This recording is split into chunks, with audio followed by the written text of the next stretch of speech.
We have the Neo 10R instead of the Neo 10 Pro this year, and it's slightly more affordable.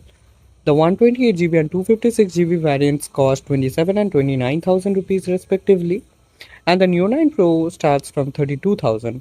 Well, its 256GB version is unavailable for a while. I got it for 35,000. As a more premium option, the Neo 9 Pro offers an MEMC chip, more about that in a minute, a larger main sensor, and a glass or vegan leather back instead of plastic. But does the extra make more sense to you than the extra cost?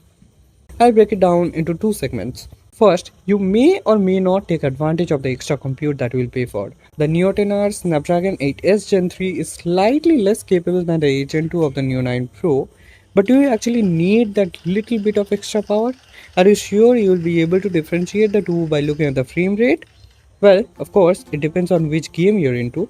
I bought the Neo 9 Pro for Genshin Impact, one of the heaviest games on Android, and I love the 144 FPS output.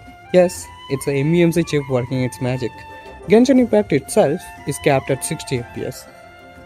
But what if you are into BGMI? There are several games that do not support this tech, which is one of the biggest selling point of this phone.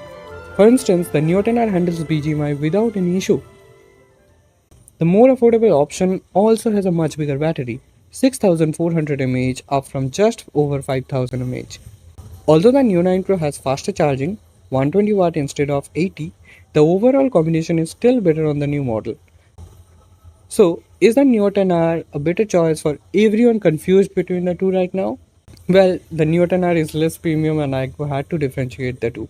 The 128GB version has UFS 3.1 storage, not UFS 4.1 like the Neo 9 Pro, which means slightly longer loading times for larger games and other apps.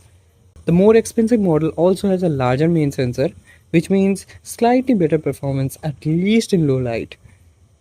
But honestly, these are much harder to notice unless you compare them side by side. iQOO Neo 9 Pro's vegan leather or glass back does feel a bit more premium than the plastic though. On the bright side, Neo 10R's display hits a higher peak brightness, 4500 nits up from 3000.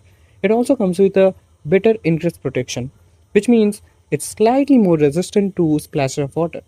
Given you are okay with the plastic back and the new camera island design, you may not even notice the difference in performance unless the game you're playing supports the supercomputing chip or MEMC chip. And it leads me to the conclusion. Pick the Neo 9 Pro only if the game you're playing supports MEMC or you really like the design. These are performance-centric devices, and the difference in performance itself is less noticeable than the difference in price after all. Even if you have the budget, check whether the game you're into supports MEMC and you're good to go.